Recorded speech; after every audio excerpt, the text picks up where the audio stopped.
Welcome back to my channel accountancy with Ruhani. तो आज हम इस वीडियो में शेयर कैपिटल का फोर्थ पार्ट करेंगे, जिसमें हम दो छोटे टॉपिक्स को डिस्कस करेंगे, that is calls in arrears and calls in advance. ये जो टॉपिक्स है बहुत ही ज़्यादा इंपॉर्टेंट है एग्ज़ाम के पॉइंट ऑफ व्यू से, और एग्ज़ाम्स में काफ़ी बार पूछा जाता है। तो आज हम इस वीडियो में इन दो टॉपिक्स को डिस्कस करेंगे। तो चलिए शुरुआत करते हैं। तो सबसे पहले आते हैं calls in arrears. If a shareholder defaults in payment of the call amount due on allotment or any call according to the terms, the amount not received against the amount called is calls in arrears. Calls in arrears का क्या मतलब? arrears मतलब एक error आना call में, ठीक है, जो कॉल्स मंगवाई उसमें एरर आना, ठीक है। जब शेयर होल्डर, जब कंपनी या तो अलॉटमेंट मनी मंगवाती है या कोई और कॉल मंगवाती है, चाहे फर्स्ट हो, सेकंड हो, फाइनल कॉल हो, वो मंगवाती है, और शेयर होल्डर जो है वो अमाउंट पे नहीं कर पाता है किसी भी रीज़न की वजह से, तो उसका हम बोलते हैं कॉल्स इन एरियर्स। जो कंपनी अमाउंट मंगवाती है, अमाउंट कॉल्ड, जो कंपनी अमाउंट मंगवाती है उस पर नहीं पे करता है, तो उसको हम बोलते हैं कॉल्स इन एरियर्स। एग्जाम्पल के थ्रू समझेंगे। राम है, ठीक है, उसको ₹2 लाख जो है 10 पर शेयर में उसको मिलेंगे, ठीक है। तो हम पहले क्या पहले निकालेंगे, नंबर ऑफ शेयर्स कितने हैं, तो पहले 2 लाख को फेस वैल्यू से डिवाइड करेंगे, डेट इज 10, तो कितने हैं 2000 शेयर्स। अब जो 2000 शेयर्स हैं वो कितने के हुए, 10 पर शेयर के, तो बन गया ₹20,000। अब कंपनी कैसे मंगवा रही है मनी, ठीक है, वो 4 पार्ट्स में मंगवाएगी। सबसे पहले application money ₹3, allotment money ₹3, first call ₹2 and second and final call भी ₹2 में, ठीक है। तो सबसे पहले उसने जनवरी में एप्लीकेशन मनी मंगवाई, ठीक है, तो 2000 शेयर्स नंबर ऑफ शेयर्स से डिवाइड करेंगे ना, मल्टीप्लाई करेंगे, तो number of shares into application money का जो अमाउंट, एप्लीकेशन मनी जितने रुपए की है ₹3 की, तो 6000 मंगवाए जनवरी में, वो पे कर दिए। अलॉटमेंट मनी मार्च में मंगवाया, वो भी पे कर दिया ₹6000। जब फर्स्ट कॉल मंगवाए मई में, तो क्या कहते हैं, वो कितने का बनता था हमारे ₹4000 का, किसी रीज़न की वजह से उसने वो पे नहीं कर पाया, ठीक है, तो ये क्रॉस हो गया, ठीक है। सेकेंड एंड फाइनल कॉल मंगवाया, वो भी नहीं पे कर पाया, जो था ₹4000 का, वो भी पे नहीं किया कर पाया, तो उसने मतलब सिर्फ application allotment money the, first second and final call नहीं दी। तो ये जो दो अमाउंट है, अमाउंट कौन सी, 4000 प्लस 4000 डैट इज 8000, ठीक है। ये दोनों क्या हुए, कॉल्स इन एरियर्स, की कंपनी ने ये दो अमाउंट मंगवाई, ये दो कॉल्स मंगवाए, बट शेयर होल्डर जो है किसी रीजन की वजह से दे नहीं पाया। तो कॉल्स इन एरियर्स क्या हुआ, कंपनी के लॉस हुआ, इसलिए हम इसको डेबिट करते हैं, कॉल्स इन एरियर्स को डेबिट करते हैं, ठीक है। तो यहाँ तक था हमारा कॉल्स इन एरियर्स। उसके बाद आता है second topic, that is calls in advance. Advance ही समझ गए होगे, हम किसी को पैसे देते हैं एडवांस में, किसी को रेंट देते हैं एडवांस में, कि अब तक हमसे मंगवाया नहीं गया है, और हम जो है अब तक हमसे जो पैसा मांगा नहीं गया, और हम उसको एडवांस में दे देते हैं, ठीक है। तो ऐसे ही कॉल्स में होता है, ठीक है। Calls in advance, calls in advance is the amount not called up by the company, very important, not called up, कि अब तक कंपनी ने मंगवाई नहीं है, but paid by the share holder, कि उसकी इतनी अच्छी फाइनेंशियल कंडीशन है कि उससे अभी तक बाकी कॉल मंगवाई नहीं है, बट उसने एडवांस में पे कर दी, that is calls in advance. For example शाम है, अगेन वही ₹2 लाख है, 10 पर शेयर में पहले नंबर ऑफ शेयर्स निकाल लेंगे, फिर ₹20,000 बन जाएगा। अगेन सेम 4 पार्ट्स में मंगवा रही है, application allotment first second and final call ₹3 और ₹2, ठीक है। अब ध्यान से देखिएगा, जनवरी में उन्होंने जो एप्लीकेशन मनी मंगवाई, ठीक है, ₹6000 वो उन्होंने पे कर दिया, ठीक है।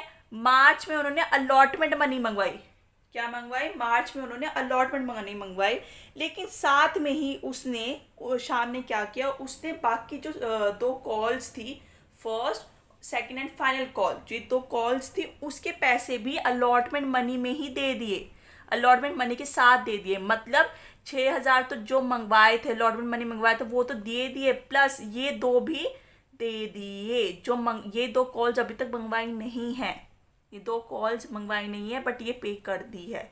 तो उसने क्या किया, अलॉटमेंट के साथ पे कर दी दोनों कॉल्स, तो कितनी अमाउंट होगी, 6000 अलॉटमेंट के, 4000 कॉल के, ठीक है। तो ये अमाउंट जो है उसने 10,000 तो जो ये अमाउंट है उसने 14,000 रुपये वो क्या करे उसने एडवांस में पे कर दिए। मतलब जो 8,000 है, जो मेन ये जो 8,000 हैं ये उसने एडवांस में पे किया, और 6,000 तो मंगवाए थे, ये 2 कॉल्स मंगवाई नहीं थी अब तक और उसने पे कर दी, तो इसको हम बोलेंगे कॉल्स इन एडवांस। इसलिए कॉल्स इन एडवांस क्या हुआ, प्रॉफिट हुआ किसके लिए, कंपनी के लिए, तो हम उसको क्रेडिट करेंगे। ठीक है, तो ये 2 छोटे छोटे टॉपिक है। कॉल्स इन एरियर्स मतलब कि अब तक पेमेंट नहीं हुई है, कॉल्स इन एडवांस मतलब कि पेमेंट कर दी है एडवांस में। ठीक है, अब हम 2 क्वेश्चन देखेंगे। सबसे पहले आता है 10,000 शेयर्स इशू करे, ठीक है, जिसमें हम 20 रुपीज़ एप्लीकेशन में दे रहे हैं, 30 रुपीज़ अलॉटमेंट में, 30 रुपीज़ फर्स्ट कॉल में और 20 rupees second and final call में।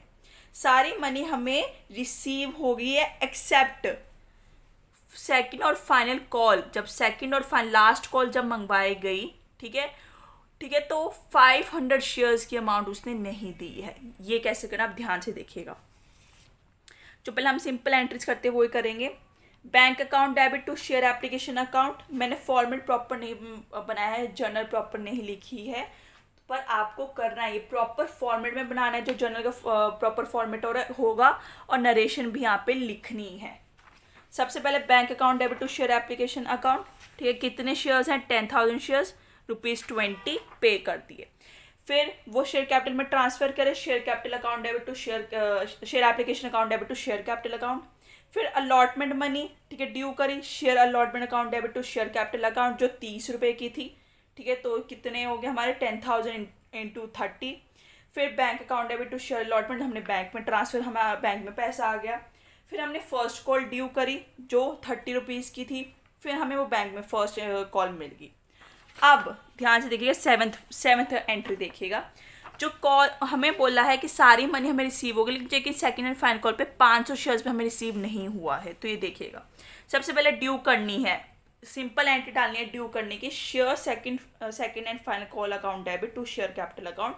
जो भी हमारी अमाउंट होएगी, जितने भी हमारे शेयर्स है 10,000, अभी नहीं देखना है इसको, ड्यू करते हुए नहीं देखना है, 10,000 शेयर्स है, ठीक है, और 20 रुपीज़ की हमारी सेकेंड एंड फाइनल कॉल है, वो हमने लिख दी। ठीक है, जब हमें बैंक में रिसीव होगा पैसा तब हमें कॉल्स इन एरियर्स निकालने। तो कैसे निकालेंगे, bank account debit, calls in arrears क्या है, कंपनी के लिए लॉस है, तो हम क्या करेंगे, डेबिट करेंगे। Calls in arrear account debit क्यों करा हमने, क्योंकि हमें 500 शेयर्स में हमें पैसा भी नहीं मिला है। ठीक है, उसने हमें 500 शेयर्स पे पैसा नहीं दिया है। To share second and final call account, तो ये आपकी एंट्री ये है। अब सबसे पहले डालना कैसे है आपको, कॉल्स इन एरियर्स अकाउंट में कितने शेयर्स पे नहीं दिया उसने, 500 शेयर्स पे नहीं दिया, तो 500 कितने का है, second and final call 20 rupees का, तो 500 इंटू 20 10,000। ठीक है, बैंक में हमें कितने शेयर्स के मिल गया, अगर 500 के नहीं मिले तो 10,000 शेयर्स थे टोटल, 500 शेयर्स पे नहीं मिले तो कितने बचे, 9,500, उस पर हमें मिल गया है पैसा, तो इतना अमाउंट आ गया, और दोनों को टोटल करके हमारा यहाँ पे अमाउंट आ गया। तो कॉल्स इन एरियर्स हमें कब लिखना है, जब हमें बैंक में पैसा रिसीव होगा तब हमें कॉल्स इन एरियर्स निकालना है, और जब ड्यू करते हुए हमें पूरे 10,000 जितने भी टोटल शेयर्स हैं उसमें हमें जो है ड्यू करते हुए अमाउंट निकालनी है। तो ये हमारी कॉल्स इन एरियर्स का एग्जाम्पल।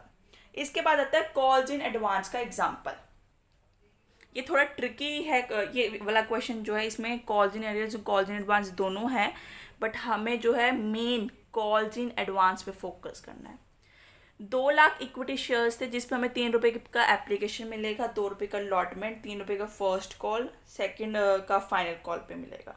ठीक है, फर्स्ट कॉल जब दी गई, जब फर्स्ट कॉल मंगवाई, तो एक शेयर होल्डर ने क्या किया, बाकी का सारा पैसा, the entire balance on his holding of 6,000 equity shares and 5 share holders with the total holding of, एक शेयर होल्डर ने क्या किया कि जो उसके 6,000 रुपये जो है उसके पास इक्विटी शेयर्स थे, जब फर्स्ट कॉल मंगवाई गई उस पर, ठीक है, तो उसने क्या किया, जो बाकी के कॉल था, जो बाकी की कॉल्स रहेगी, रिमेनिंग जो लेफ्ट थी कॉल्स, उनको भी एडवांस में पे कर दिया 6,000 रुपये।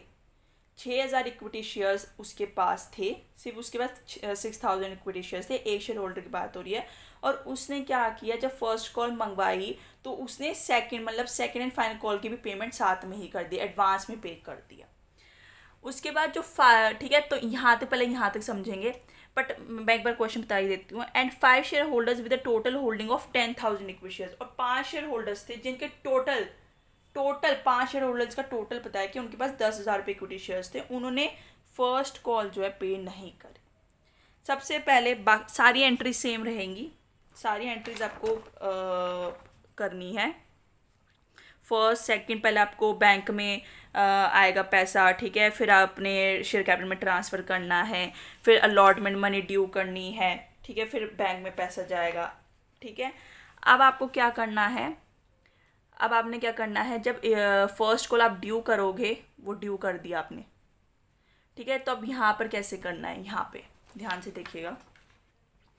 उसने बोला है कि 6,000 पे, एक शेयर होल्डर ने 6,000 पे क्या करा, एंटायर जो सेकेंड एंड फाइनल कॉल जो तो ये पॉइंट ध्यान से देखिएगा। पहले bank account debit to equity share first call account to calls in advance. Calls in advance हमने क्रेडिट इसलिए किया because it is a profit for the company, तो हम क्रेडिट कर देंगे। पहले कॉल्स इन एडवांस की बनेगी, कितने क्या था, 6,000 टू 12,000 रुपये, ठीक है, क्योंकि 6,000 पे हमें जो है 6,000 इक्विटी शेयर्स पे हमें जो फाइनल कॉल मिल गई। उसके बाद जो इक्विटी शेयर फर्स्ट कॉल कितने की रुपए की है, 1,90,000 इंटू 3। 1,90,000 इसलिए लिए हैं क्योंकि जो कॉल्स इन एरियर्स हैं, ठीक है, हमें जो है कॉल्स इन एरियर्स वो 10,000 रुपये में नहीं मिले। 10,000 जो इक्विटी शेयर्स थे उन्होंने जो है फर्स्ट कॉल जो है पे नहीं करी है। जो फर्स्ट कॉल पे नहीं करी है तो हमने क्या किया, 1,90,000 इंटू 3, तो टोटल जो आएगा हमारे बैंक में चला जाएगा, ठीक है। तो ये है हमारे यहाँ तक की एंट्री। तो आई होप आप लोगों को समझ आया होगा, ठीक है। तो नेक्स्ट वीडियो में हम लोग नेक्स्ट पार्ट करेंगे, तब तक के लिए बाय बाय।